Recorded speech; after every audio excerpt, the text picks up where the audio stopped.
Padariau vienam vaikui savo 18 litrų akvariumą, vaikšto po depą ir taip užmečiau akį į komplektukus.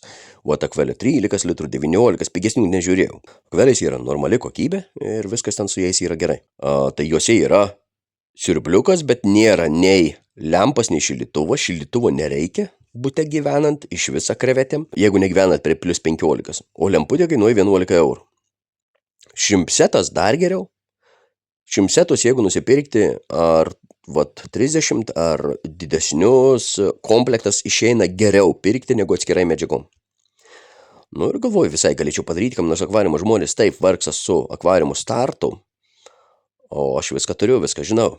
Susipirk žmogus medžiagas, pareinu, žmogus rašo komentarą, neturi parduoti krevetyną? Sakau, neturiu gatavą, bet galiu padaryti naują. Sakau, davai.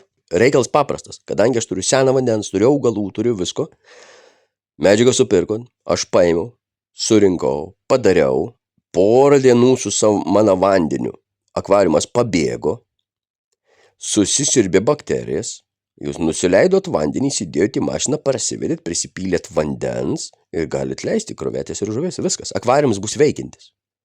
Nes jeigu naują pradėti, be bakterijų taip toliau, kol įsibėgė visai, yra visai kits reikalas, o į seną akvariumą vandenį padarius, viskas greit užsikūrė.